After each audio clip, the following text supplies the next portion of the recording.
Amigos, ¿qué tal? Más que bienvenidos, como todos los miércoles, a su programa Análisis y Contenido. Un placer que nos estén saludando en este programa que le da seguimiento y cobertura a todos los procesos electorales y eventos sociopolíticos de la República Mexicana, del Estado y por supuesto de nuestra localidad. Mi nombre es Ernesto Hernández Alarcón. Pues un placer saludarlos y pues gracias al equipo de producción a propósito y a todo el equipo de Canal 6 TV Cable, pues la emisora por la cual transmitimos su programa. Saludo con mucho gusto a mis amigos y compañeros que como todos los miércoles también nos acompañan e inicio, claro, con el ingeniero Andrés León. Andrés, buenas tardes, bienvenido, ¿cómo estás? ¿Qué tal, licenciado Ernesto Hernández Alarcón? Buenas tardes, gracias a nuestra audiencia por acompañarnos aquí en Análisis y Contenido, y me da mucho gusto saludar a mi compañera y amiga Lupita Atristán. Licenciada, ¿cómo estás? Muy buenas tardes. Muy buenas tardes, muchísimas gracias por la bienvenida, bienvenidos todos, y pues aquí estamos otro miércoles más, gracias a Dios, presentes durante la próxima hora platicando de temas muy interesantes para todos ustedes. No, pues muy bien, 2 miércoles seguidos de verde, qué bárbara. De verde, sí, porque el verde es vida. Sí, la pasada porque jugó la selección. Aparte, si no, pregúntale a Gael García, que ya recibió su permiso. Su permiso para usar marihuana. Marihuana, mira, exacto. No sé con qué fines, pero lo importante es que él ya recreativos, tiene ¿no? Tengo entendido. Pues a lo mejor ni lo va a usar, pero él no quiere restricciones en la vida. A lo mejor entonces, es cuestión de mental. para la creatividad, ¿no? Sí. Ya ves que ahora él es director de cine y escritor. Creatividad. No, pues para ser director tiene que estar en sus 5 sentidos, porque, oye, hazle así, hazle así. Para escribir un guión, sí, a lo mejor bueno, necesita. Eso sería guionista, eso sería escritor. Me gusta la creatividad. Sí. La creatividad, sí. Bueno, él es indiscutiblemente, él es un líder de opinión. Y de una otra manera. Ese sí es un influencer. Sí, es un influencer. Que ha sido muy golpeado en los últimos días. Muy golpeado. Muy golpeado. Pues es que es un tema controversial, ¿no? ¿El influencer o Gael García? Gael García Bernal ha sido muy golpeado en las redes sociales porque, pues, cuando estaba el señor Andrés Manuel compitiendo para ser presidente de la República, pues él extendió todo su apoyo en sus redes sociales. Y bueno, ahora lo ataca. Y ahora eso la gente no lo perdona, no lo olvida y bueno. No, mira, lo que pasa es que ocurre algo muy natural. El que hayas apoyado a alguien y votado por él no significa que seas un incondicional. O sea, que creíste en sus promesas y ahora si ves que no está cumpliendo o que tú sientes que está fallando, y es pues muy tienes loable, todo el derecho de criticarlo. Es muy loable y creo que todos los mexicanos tienen derecho, ¿verdad?, a hacer una crítica respecto a la forma en cómo está llevando el gobierno, pero sí ha sido muy atacado. Muy atacado, la gente como que está. Gael García. García y Bernal. hablando de desencantos, me encantaría que producción nos pudiera poner una foto de una primera plana de un periódico de circulación nacional que producción que daba seguimiento precisamente a las elecciones del 2018 y hay una promesa de campaña de Andrés Manuel López Obrador donde él dice: yo no voy a supeditarme a los caprichos de Donald Trump, voy a negociar directamente con él y no me voy a rebajar. Voy a hablarle directamente en redes sociales, un tema del que platicaremos más adelante. Es importante y hablar creo que con base en lo que vamos a platicar más adelante, que es el tema, por supuesto, de la reunión bilateral por el tema migratorio entre Marcelo Ebrard y los representantes de la Casa Blanca, ahí vamos a poder ver que existe ese desencanto, precisamente del que hablamos de Gael García, ¿no es así? Pues sí, así es, Ernesto. Lupita, pues no es lo mismo ser borracho que cantinero. Entonces, qué profundo, de verdad, su reflexión, su analogía. La analogía es buena. Es buena. Sí, es que no y el verde es vida. De izquierda sin tener un puesto. Hay uno de los toreros, ¿no? No es lo mismo ser torero que ver el desde la barranca. Desde la barranca. Que ver los toros desde la barrera. Desde la barrera. Desde la barranca, bueno, sí. Nos salimos Mataremos de la plaza, ¿no? ese güey de la barranca. Sí, exactamente. Estuvo buenísimo. Bueno, está muy bien este tema de Gael García. Qué bárbaros, venimos bien inspirados. Sí. No, bueno, sin duda alguna es un líder de opinión, es un influencer, es una figura pública reconocida, respetada. Me parece que es un cineasta que se ha mantenido. Y que se ha abierto muchas puertas a él y a los mexicanos en el mundo, no nada más en Estados Unidos. Claro, en países como Chile, España. ¿Hizo Star Wars? Ah, no, ese fue Diego. Ese es el otro. Hace un par de años ganó un Globo de Oro, si no me equivoco. Entonces eso habla de que bueno, pues es un artista que ha sido reconocido a nivel internacional, ¿no? Sin duda alguna. Y bueno, vamos a ver qué repercusiones tiene esto. A lo mejor la punta de lanza para. Claro, hizo una película con Almodóvar, ¿no? Así es. No, bueno, tiene muchísimo trabajo ya recorrido. Y los mexicanos muchos mexicanos que se dedican al séptimo arte, pues han destacado ampliamente ya en las altas esferas del cine norteamericano, ¿no? Afortunadamente. Así es. Pero bueno, pues, ¿a qué venía el tema de Gael a propósito? Del verde, sí, sí. Que le acaban de otorgar su permiso para poder… No, y eso nos da la pauta a la crítica de nuestro presidente actual, que pues cualquiera puede hacerlo ampliamente sin tapujos, o solo que tenga algún compromiso mayor o monetario con el presidente. Bueno, cualquiera lo podemos hacer. Y yo creo que siempre y cuando sea con respeto, claro, se puede hacer. Y hay que reconocer y destacar que no hay censura. Hasta el día de hoy nadie ha manifestado que ha sido objeto de alguna censura. Se ha podido hacer críticas al gobierno, a todos los participantes. Bueno, hoy asesinaron a una periodista. Bueno, ese es otro tema muy delicado, pero yo no sé si fue realmente por censura que ella, antes de este fatal desenlace, haya manifestado que había recibido alguna amenaza de parte del gobierno o algo así. Me refiero a una exposición abierta, pública, que digan a mí… Del presidente hacia el periodismo. Claro. Sí, como cuando se dio el caso de Carmen Aristegui, ¿recuerdas? Sí, claro. Que fue muy sonado cuando Peña Nieto era presidente de la República y a ella le cancelaron su programa en… no me acuerdo en qué medio de comunicación. Una televisora. Sí, una televisora importante. MBS, algo MBS, así. sí. Y ese fue un caso muy sonado de censura. Pues también en el gobierno de Peña Nieto, que en las primeras mañaneras fue agradecerle al presidente que ahora sí podía trabajar. Exacto. Y luego Pedro Ferriz de Con, que pues bueno, él lo censuraron de otra manera, ¿no? La lectura que le dieron a su teléfono, y bueno, encontraron cosas personales y ahí se agarraron para poder extorsionarlo, ¿no? Sí, fue un tipo de censura, digo, pues cualquiera que le puedan buscar algo y alguna cuestión personal y pum, lo ponen en público y ya queman al periodista y pues es un tipo de censura también. Bueno, digo, también está prohibido, es una represión. Está prohibido los audios de teléfono que Gobernación pueda investigar o algo así, está prohibido. Claro. Bueno, y el tema de López Obrador, que a mí me parece que es un tema que debatiremos más adelante, pero que podemos empezar a darle un poquito de contexto. ¿Es o no es, fue o no fue una negociación fallida?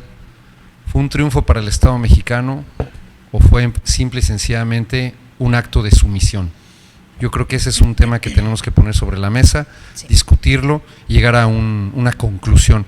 Para mí, me voy a adelantar, fue un acto de sumisión absoluto, y si el Ejecutivo está vendiendo que hubo algún tipo de logro, me parece que lo debemos ver con muchísimas reservas. Así es.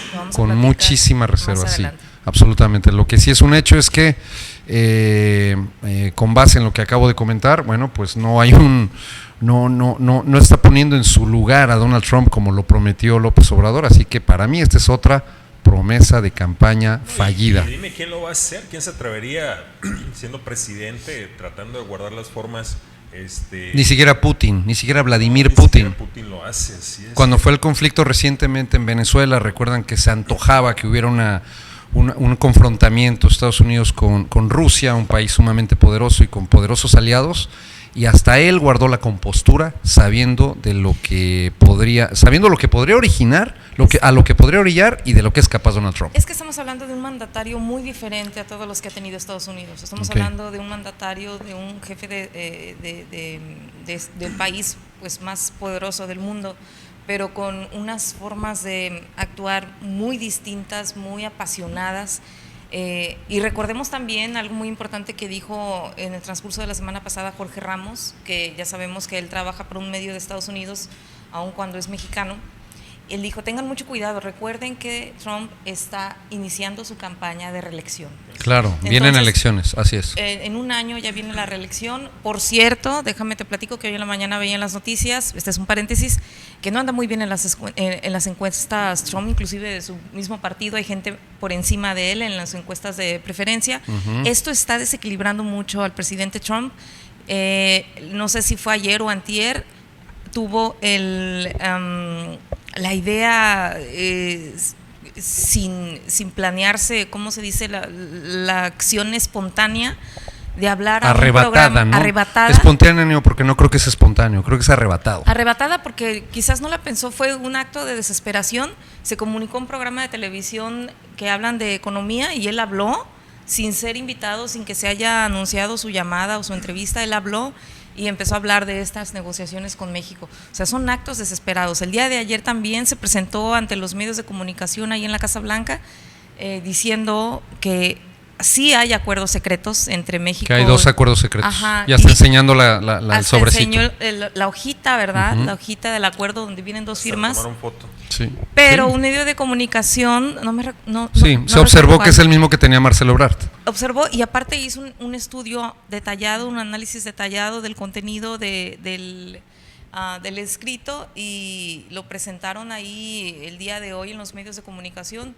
A grandes rasgos, el análisis de esta hojita doblada en 3 partes dice que en los primeros 45 días, a partir del día del acuerdo, de la firma del acuerdo, Estados Unidos tiene todo el derecho de evaluar realmente si se están cumpliendo los mismos y si no se tomarán otras medidas. O sea, está a discreción lo que pasa en los siguientes 45 días. Y no solo está a discreción, sino que está bajo objeto de evaluación. Es decir, Trump está condicionando al país. Así es. Así o más sumiso. Sí, así o más de pechito. Porque Marcelo había hablado de 90 días o por ahí. El tiempo que fuera, Lupita. Pero puede son ser 45. 90, 40, 60. Pero sí, estás hablando de que nuestro gobierno lo va a evaluar otro gobierno. Lo va a bajo la otro lupa. gobierno. Y ese es un acto de sumisión absoluta. Totalmente. Sí, por donde quieras verlo. No falta la soberanía nacional. Si es que soberanía es un término adecuado ya en este país. Amigos, hay que hablar demasiado de esto, hay mucho que profundizar, hay mucha tela donde cortar y hacer una remembranza de todo lo que pasó la semana pasada, sí, pero nos están mandando tenemos que ir a un corte, sí, así es, así nos dice producción. Queridos amigos, no se vayan, tenemos el tema de las elecciones en Puebla, ganó Morena, pero me parece ganó perdiendo, me parece, y bueno, pues también tenemos el tema de, por supuesto, de esta pero muy polémica reunión y el tema migratorio México-Estados Unidos. Regresamos después del corte, no se vayan.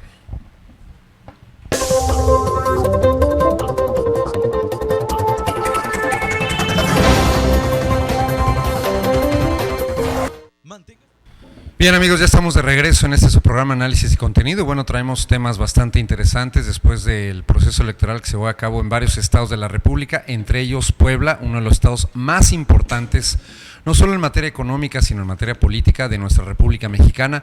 De hecho, me parece que podría ser la antesala para algunos políticos para llegar a la silla presidencial o por lo menos a puestos de amplia importancia e influencia en materia política, ¿no lo creen?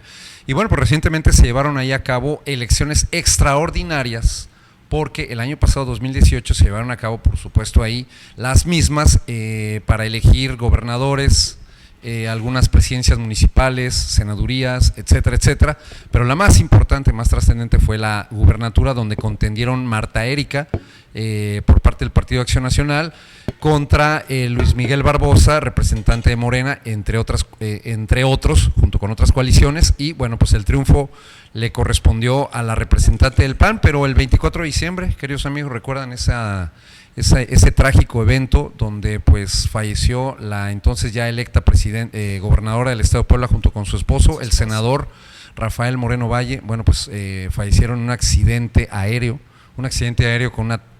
con una tónica un poco misteriosa, muy misteriosa, controversial. Muchas sospechas. Sí, de una u otra manera levanta. Incluso recuerdo exactamente que cuando se llevó a cabo los servicios funerarios o un homenaje funerario en la ciudad de Puebla, Andrés Manuel no asistió y mandó a Olga Sánchez Cordero, a la procuradora, y sí recibió por ahí algunos comentarios, algunos gritos.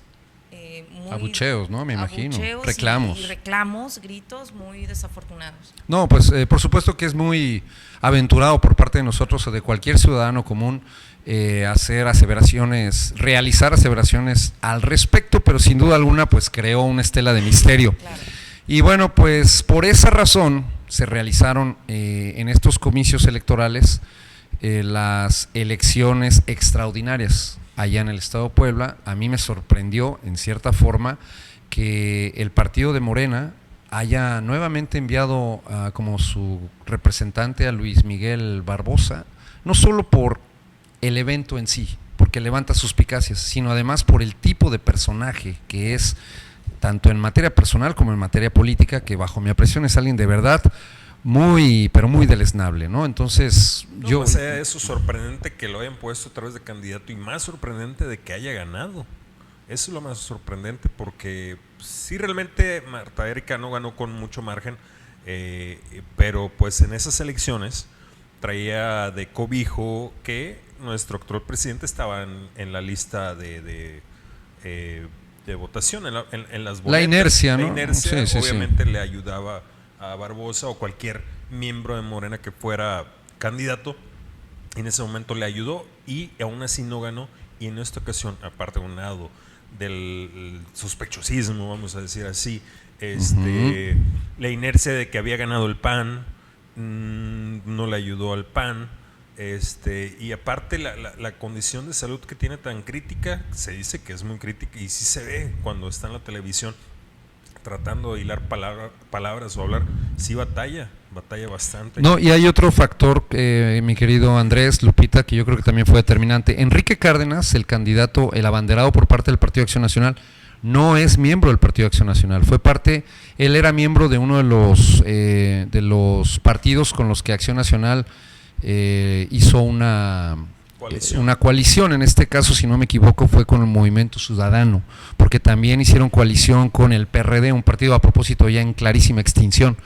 Entonces, ¿esto qué me hace pensar? Que en el Partido Acción Nacional de Puebla hay un divisionismo impresionante. Recordemos el tema Naya, recordemos pues los actores políticos que fallecieron. Entonces yo estoy seguro que se creó una escisión dentro del partido, lo que orilló a que no hubiera un candidato sólido. En este caso la figura de Enrique Cárdenas me parece que no fue suficiente, y a eso hay que sumarle, por supuesto, que Morena tuvo una coalición muy fuerte con el Partido Verde Ecologista de México y con el Partido del Trabajo. Hay algo que destacar que es muy desafortunado, a lo mejor comentarlo, a lo mejor no es correcto decirlo, pero es un hecho.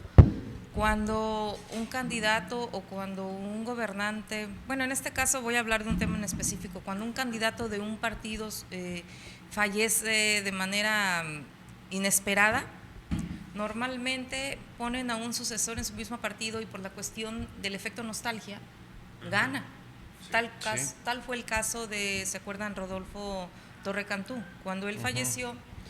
Él era candidato por el PRI a la gubernatura del estado de Tamaulipas. Sí, la madre fue familiar inclusive. Exacto, pusieron a su hermano, a Egidio, y obviamente el efecto nostalgia en los ciudadanos, el efecto de queremos justicia y saber quién lo mató, bueno, pues gana Egidio en este caso. Pero bueno, ayuda mucho la estructura del partido. Sí, definitivo. Aquí a lo mejor es una de las circunstancias que tú estás mencionando que no pusieron a un candidato fuerte. A diferencia de Tamaulipas, me parece que Acción Nacional en Puebla está dividido. Puede ser que este evento sea una razón, porque he platicado con un par de conocidos que están involucrados en la política de Puebla y me comentan que Marta Erika y Rafael Moreno Valle tenían muy polarizado al partido, y además recordemos que eran adversarios de Ricardo Anaya, también del Partido Acción Nacional. Sin duda alguna hay un divisionismo. La prueba está en que enviaron como candidato, como representante de la coalición, no a alguien del PAN, sino a alguien de Movimiento Ciudadano, ¿no? Entonces me parece que por ahí va uno de los principales factores por los que Acción Nacional pues perdió la elección allá en Puebla. También hay que tomar en cuenta algo: Partido Acción Nacional tuvo más votos que Partido Morena. Eso también es un dato que debemos de tomar en cuenta. Independientemente que Miguel Barbosa ganó con un 44% y Enrique Cárdenas quedó con un 32%, que parecería ser una diferencia abismal, en sí las coaliciones fueron las que marcaron la diferencia. Y en este caso Morena y Puebla en el pareo 1-1, pues ahí, increíblemente, ganó el PAN. Así que yo creo que este triunfo es un triunfo con sabor a derrota, sobre todo, además, por el personaje que va a asumir la silla gubernamental. Increíble. Un triunfo como sea para Morena, haya sido como haya sido, al final de cuentas ganaron. Y yo creo que a pesar del divisionismo que existe en el PAN, en Puebla, los que hacían contrapeso y gran cohesión, aun por lo menos en su grupo, era Moreno Valle y su esposa. Y eso fue un factor primordial para que ganaran la elección pasada. Ahorita no existe, no están. entonces no tienen ese peso, pues la división es mayor. Sí, no hay liderazgo. Era una pareja presidencial, una pareja de poder. Sí, puede ser que estaba la división, pero el grupo de ellos era el más fuerte, era el grande. Ahorita que no están, pues los que estaban en ese grupo pues se tuvieron que dividir hacia las otras se vieron partes. No, de hecho les comento que tengo un conocido que está muy involucrado en materia política allá en Puebla, y él en persona vivió que después de que se dio ese fenómeno tan desafortunado, hubo una desbandada por parte de muchos actores políticos del partido, ¿no? Claro, se apostaban por ellos porque él fue gobernador, sale, era candidato a la República, se dio porque sabía que no iba a ganar. Dijo, sí, que vaya Ricardo Anaya, yo me espero, pero a cambio me vas a dar la senaduría y también la gubernatura. Así es. Entonces nos quedamos como los fuertes candidatos para después, que se desgaste el que iba a ganar porque se veía todas luces que iba a ganar. Y hasta la fecha no ha habido ningún resultado de las investigaciones, ¿verdad? Por la muerte de estos dos personajes. Yo que sepa, ¿no? Me parece que ha pasado a otro de los misterios sin resolver de la historia de México, ¿no? Entonces en unos 20 años veremos algún documental en Netflix. Probablemente. O alguna plataforma ya nueva, ¿no? Sí, a lo mejor Netflix ya no existe. A lo mejor ya no existe Netflix, ¿no? Sí, pero bueno, pues sí, efectivamente es una victoria amarga. Una victoria amarga para Morena. Hubiera sido más amargo perder.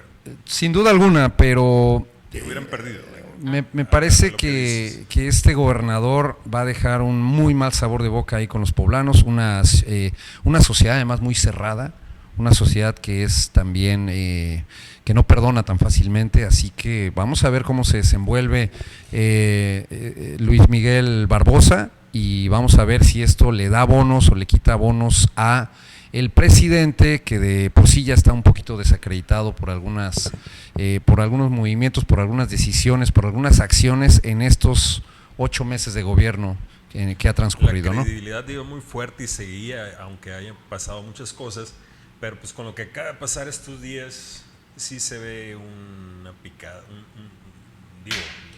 una picada hacia abajo. Vamos a pasar vamos a ir a un corte desplomada comercial, queridos amigos. Regresamos con el tema de ya la reunión bilateral. Por supuesto, nada más mencionar que en Baja California, pues después de 30 años de dominio panista, ahí sí, efectivamente, Morena logra un gran triunfo.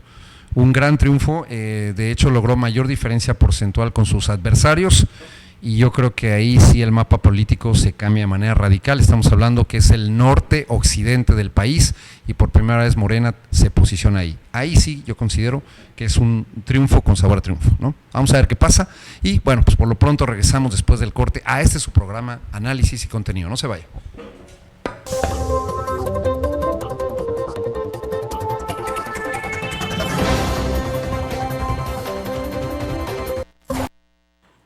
Muy bien, amigos, estamos de regreso en su programa Análisis y Contenido, aquí a través de la plataforma de Canal 6 TV Cable. Un placer saludarlos, qué bueno que están con nosotros en esto, que es la segunda parte de esta emisión, como todos los miércoles, aquí con ustedes.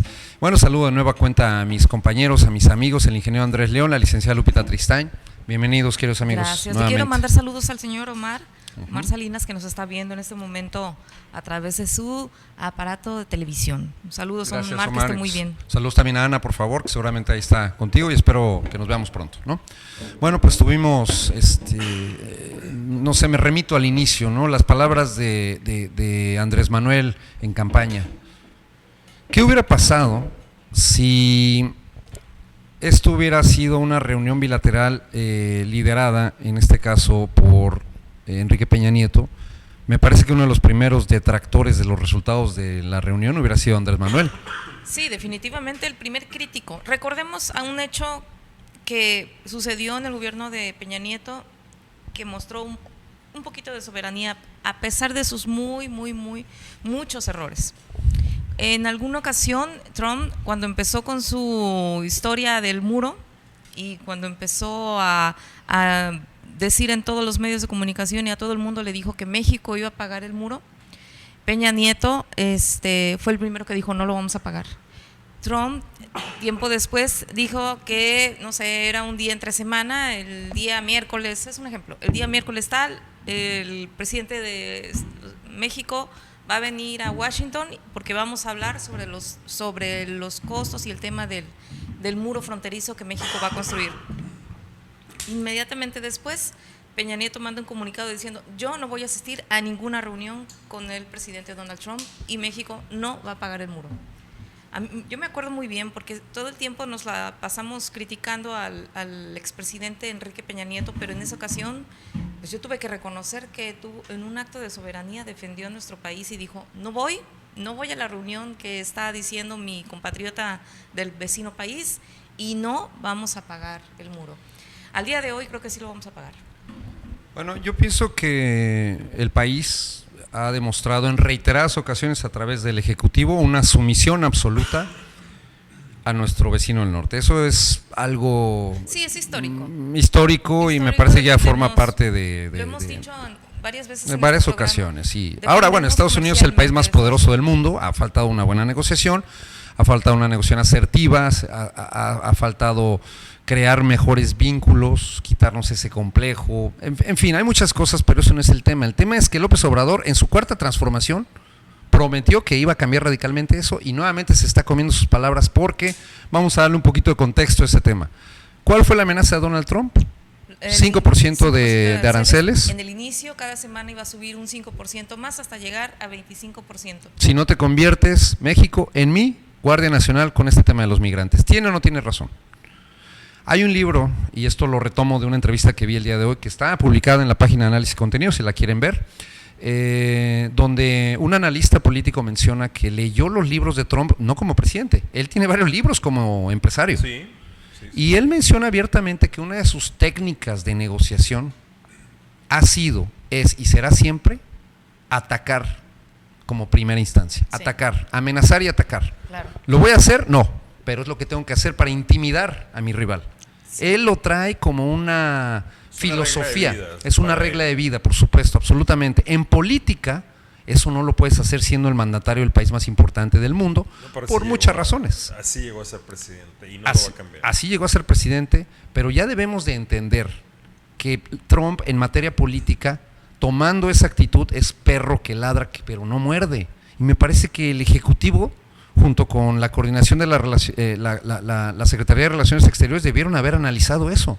Trump no puede subir los aranceles por varias razones. Vienen tiempos políticos en los Estados Unidos y no es muy favorito.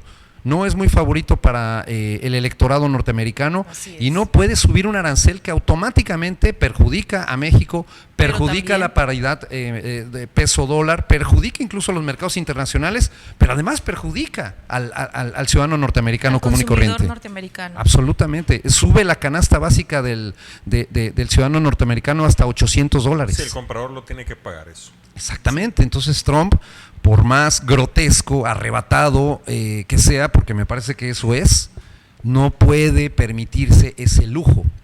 ¿Por qué? Porque el mayor perjudicado es él. Sí, pero lanzó la amenaza y México la recibió y México se puso de pechito. No te enojes, patrón. Aquí lo que usted diga. Exactamente. No, mira, yo lo que también he escuchado, hay una hipótesis y tiene mucha lógica en el sentido de que todo esto ya fue preparado meses antes. ¿Se acuerdan que hubo una reunión de Jared Kushner, el yerno, el asesor principal o el jefe de asesores que vino a la casa de Bernardo Gómez, así que fue una reunión informal? ¿Presidente de Televisa o vicepresidente de Grupo Televisa? Uno de los vicepresidentes. Y estuvo nuestro canciller con una plática informal, pues que hace el asesor de… Incluso estuvo Andrés Manuel en esa reunión con el vicepresidente, con el yerno de Trump. Sí, ¿verdad? Sí, que fue criticado ampliamente también. Andrés Manuel, el vicepresidente de Grupo Televisa y el yerno. Sí, la hipótesis dice que preparan todo esto desde entonces, porque pues, se avecina épocas electorales para Trump, que hace… Miren, México, yo los voy a amagar, no les va a quedar de otra, ustedes van a venir a hacer acuerdos, van a demostrar que son buenos haciendo los acuerdos. Yo acá demuestro de que se hizo lo que yo pedí y acá ustedes van a demostrar que salieron al paso de la crisis binacional, como lo están tratando de manejar en estos momentos, porque sí se ha manejado en esta semana, ¿no? Bueno, así lo ha tratado de manejar el Ejecutivo. Por eso digo, así se ha tratado de manejar esta semana. Se ha tratado de manejar. Como ahora que vámonos a las fue un acciones. triunfo porque pues primero fui y no me quisieron ahí lo tuvieron en espera a nuestro canciller 3 días. En unas horas nos vamos a reunir. No, siempre no. Bueno, pues estrategia, ¿no? También mental. Salimos al paso, fue lo que se dice. Y bien que mal sí, o sea, momentáneamente sí, es como hacer un pozo para tapar el otro, porque no nos iba a ir nada bien dejándolo que funcionara los aranceles o que impusieran los aranceles, pero tampoco nos va a ir nada bien con esta negociación, porque nos vamos a convertir en el muro de Trump, todo o en México. el patio trasero. Sí, pero todo México va a ser el muro, porque pues está diciendo que vamos a ser el tercer país seguro. Suena padre esa acepción, pero realmente lo que te están diciendo, tú vas a hacer la estancia de espera ahora oficialmente. Oficialmente. Ahora, un paréntesis.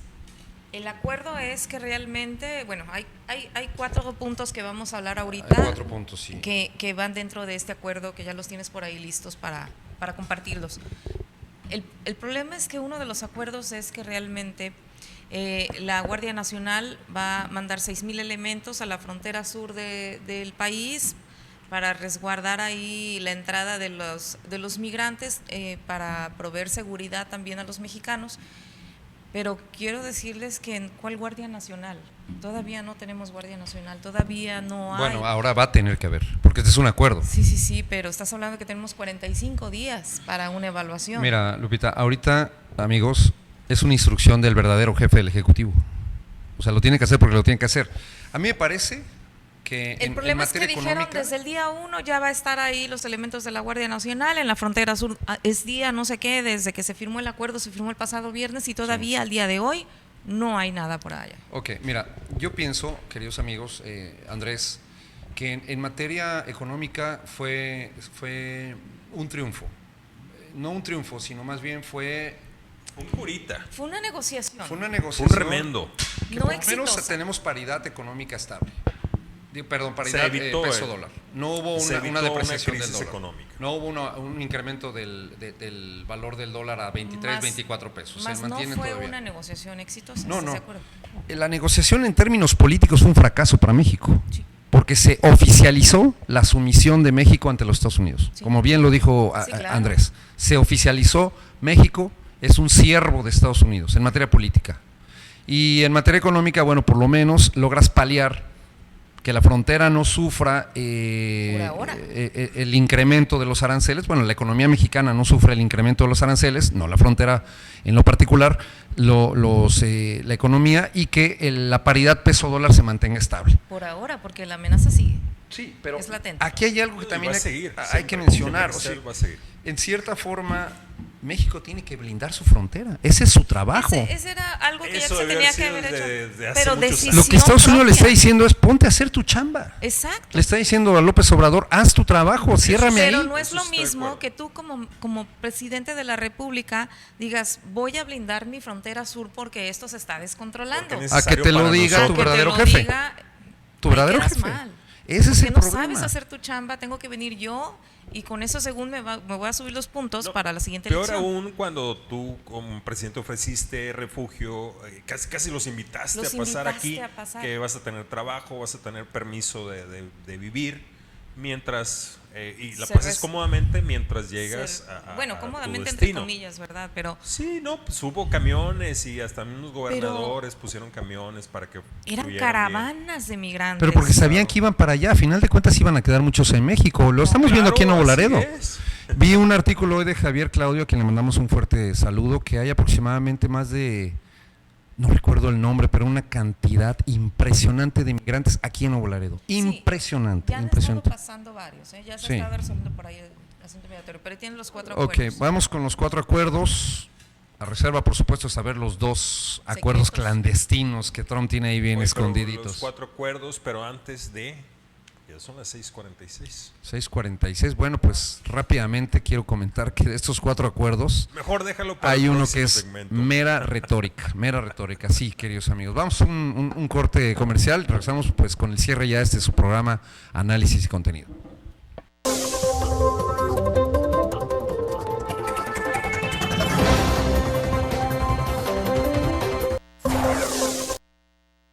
Bien, amigos, ya estamos de regreso en este su programa Análisis Contenido. Platicamos de los acuerdos a los que se llegó en la última reunión bilateral del tema migratorio entre los Estados Unidos y México. El primero, me parece el más importante, pues implica la seguridad y, bueno, pues conlleva el hecho de que México tiene que mandar 6,000 elementos de la Guardia Nacional a la frontera sur, específicamente a los 11 municipios que son frontera, que colindan con los países centroamericanos, ¿no? Que es Honduras y Guatemala, si no me equivoco, ¿no?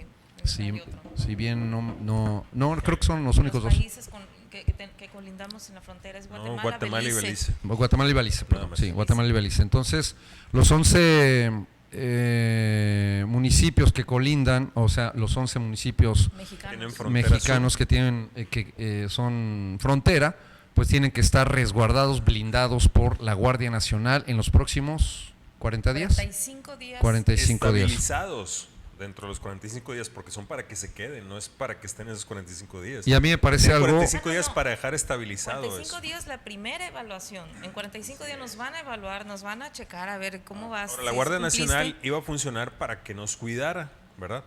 Ahora todo esa gente que va a estar...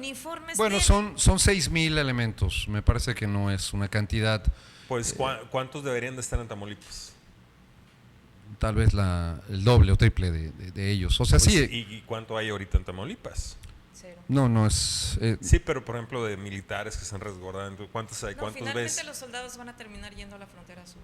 De acuerdo. Bueno, no creo que sea tanto el caso, pero a mí me parece, independientemente de cómo se distribuya la Guardia Nacional, el Ejército o como quieran llamarlo, la Fuerza de Seguridad que sea, cómo se distribuye en la República Mexicana, esto es algo muy importante. Ese es el primer acuerdo. Es el primer acuerdo y era algo que se debió haber hecho desde tiempos de Peña Nieto y que Peña Nieto, de manera muy cobarde, vamos a decirlo, de manera muy lacaya, se lo quiso heredar a López Obrador. Eso sí también hay que reconocerlo. Hay que decirlo porque Peña Nieto hizo como el changuito. No veo, no oigo, no escucho, ¿no? Ahora, o sea, el segundo acuerdo. Estados Unidos regresará a territorio mexicano los migrantes que crucen la frontera. Desde México tendrán que esperar la resolución de su petición de asilo a Estados Unidos. Mientras tanto, México les ofrecerá trabajos, educación y salud. Bien. Bueno, eso es lo del tercer país. Seguro que existe esa figura dentro de la ONU, que nombran un país de apoyo. Un país amigable, ¿no? Sí, mientras pasa la crisis de que recibe y que el que está en espera o está viendo si recibe o no la gente, el otro país les da estancia con la promesa de no regresarlos a su país. Así es. Todas las personas que crucen por la frontera norte de México y que sean devueltos porque su proceso migratorio va a tardar o porque no se ha resuelto, van a regresar a México, al norte del país, y se le va a tener que dar salud, servicios de salud. Esa es la promesa, que trabajo, es amigable. Educación también. Y educación. Como si los mexicanos tuvieran plenitud en esos rubros. Sí. Tienen un acuerdo Estados Unidos con Canadá también en ese sentido. Canadá también es un tercer país. Aquí la pregunta es... seguro. Pero no es lo mismo los que llegan en Canadá a los que llegan aquí masivamente del sur. ¿Quién va a pagar eso? Bueno, pues el erario público, por supuesto. México. O sea, tiene que salir del erario público. No va a salir de organizaciones privadas. O sea, ¿Estados Unidos no le va a pasar alguna lana a Enrique Rivas de aquí de Nuevo Laredo para decirte, no sé exactamente cuál sea la logística económica, pero no creo que saquen un teletón para... No, déjate un teletón, olvídate de organizaciones privadas o benéficas. Estados Unidos, este acuerdo es entre dos países, México y Estados Unidos. En este caso Estados Unidos, ok, tú me vas a recibir esta gente en lo que yo les estudio ahí sus trámites, pero mira, ahí te va $5 por cada uno. Porque Estados Unidos, para empezar, te va a decir, no son ni ciudadanos de nosotros, son ciudadanos de otro país. Yo no tengo por qué mantenerlos. Si ellos están pidiendo asilo, yo voy a ver si lo recibo o no. México, ¿por qué sí? Bueno, a mí me parece que aquí va a ser un filtro ya muy importante el punto número 1. Entonces quiero pensar que no van a llegar hordas de ciudadanos, como ha sido el caso en los últimos meses. Ojalá. Que en los últimos meses cruzaban la frontera mexicana del sur cientos y cientos de ciudadanos que buscaban llegar a los Estados Unidos, migrantes. No se critica la intención de estos migrantes, no se critica porque todos tenemos claro, necesidad son seres de una humanos. vida mejor y son hermanos. Sí, pero no pueden pasar a México a mansalva. Exacto, ese es el problema, que se abrieron las puertas de las fronteras. Si la frontera se va a cerrar desde el sur, entonces va a haber un proceso de depuración migratoria. Entonces, sí, el flujo tiene que bajar. Quiero pensar que no van a llegar 200, 300 personas, va a llegar una cantidad razonable para poder cumplir con el punto número 2, que es brindarles trabajo, educación y salud, algo que de lo que carecen muchísimos mexicanos. A ver, el punto 3. Mira, antes de pasar al punto 3, voy a hacer un paréntesis. Recordemos qué es lo que pasa cuando va a haber elecciones en Estados Unidos, qué se puede hacer dentro del gobierno, hacer una crisis, hacer una guerra, ¿no? George W. Bush se fue a la guerra con Golfo Pérsico, se brincaron a la ONU, les votaron que no y como sea fueron, porque la amenaza era Osama Bin Laden, y fueron a Afganistán. Se fueron contra Irak. Irak, sí, pero sí, allá era Saddam Hussein. Sí, Ajá. pero está Osama Bin Laden es el problema, y fueron contra Saddam Hussein. Lo que pasa es que resulta que en Irak también detectaron armas de destrucción masiva que tenían que revisar, que nunca encontraron. Sí. Ahora está como House of Cards. Los que vieron House of Cards, está pasando lo mismo que ahorita. Vamos a hacer una crisis que no existe. ¿Quién lo va a resolver? El que está en turno, es el apropiado. ¿Por qué lo vamos a quitar si ya está encarrilado a tratar de resolver esa crisis? Acuérdense la otra hipótesis que se decía cuando empezó la migración masiva hace meses de los hondureños hacia México. ¿Quién estaba financiando ese movimiento? Pues es que no se puede financiar ese movimiento. Sí, claro. De hecho, al grupo primario les estaban pagando y se fueron añadiendo personas. Eran como 100 o 200 personas y se añadieron como 6,000 porque vamos todos a Estados Unidos, vamos a cruzar y acompáñenos porque pues hay una mejor vida, y eso se entiende, y tú pues, estás carente, estás en necesidad de la vida, ¿no? Y te juntas y haces ese recorrido. Este movimiento que se empezó a dar hace unos meses fue provocado, fue planeado, no fue espontáneo. 100,000 personas no es espontáneo. Vamos a Estados Unidos. Hay una conspiración. Seguramente debe haber una. Sí, definitivamente. Alguien atrás. La cantidad de migrantes era ilógica. Venían las elecciones intermedias para el Congreso de Estados Unidos, ¿se acuerdan? Muy bien. Punto 3, que me parece que este punto ¿Lo vas a saltar? Lo debería saltar, lo voy a mencionar. Me parece que nada más fue el que la Cancillería mexicana pidió que saliera en el papel, porque se me hace no solo inoperante, sino absurdo. Los dos países se comprometieron a trabajar por el desarrollo del sur de México y de Centroamérica para subsanar las causas de la migración y ofrecer buenas condiciones de vida en sus naciones de origen. Pero si ni siquiera nos va a dar para los que van a regresar. Así es, o sea, si no… Okay, ahí está. Bueno, teóricamente es México y Estados Unidos se comprometen a formar una inversión, provocar una mejor calidad de vida. Mejor calidad de vida en no el sur de México y en este caso Honduras, Belice y Guatemala, ¿no? Y eso existe. Estados Unidos les da dinero y México les da petróleo. Me imagino que sí. Entonces esto me parece que es solo retórica. Sí. Y bueno, pues no me parece que sea posible. Durante los próximos 90 días, 90, no 40, los dos países medirán el resultado de las acciones y de ser necesario continuarán conversaciones sobre nuevos acuerdos. Bueno, es decir, somos objeto de evaluación. Es que el acuerdo dice 90, pero el nuevo papelito que trae por ahí escondido Donald Trump con 2 acuerdos secretos, 2 acuerdos sorpresas que el día de ayer quiso como que enseñar, pero no enseñó. Por ahí un medio de comunicación estadounidense filtró o tomó la foto y filtró el contenido de este papelito. Decía 45 días. Estados Unidos está previsto que en 45 días nos va a evaluar y va a tomar nuevas medidas. Ok, bueno, pues ya nos tenemos que ir, queridos amigos. Mi querido Andrés, vamos a concluir esta reunión bilateral. ¿Cómo la concluyes en 2, 3 palabras? Bueno, pues no había otra forma de hacerse, a como se arrinconaron los tiempos, o sea, era tomar el 5% de aranceles o acordar algo que no nos iba a gustar y que no nos conviene, que fue lo que pasó. Ok. Lupita, 2, 3 palabras, 5, 10. Coincido contigo que debimos haber debimos haber cuidado nuestra frontera sur, pero como una decisión propia de los mexicanos o del presidente de nuestro país. Y la otra, pues bueno, esto no ha terminado aquí, esto va a continuar y yo estoy segura que la próxima semana vamos a traer nuevas noticias. Ok, para mí Trump, perro que ladra no muerde. La Cancillería mexicana, pues la verdad, de risa. Número 3, la sumisión mexicana ante los Estados Unidos oficializada. Y número 4, no sé si reír o llorar. Ok, son mis puntos de vista, queridos amigos, nos vamos. Nos vamos el próximo miércoles aquí en este mismo espacio, aquí a través de la plataforma de Canal 6 TV Cable. Esto es Análisis y Contenido. Que tengan un excelente miércoles. Buenas tardes.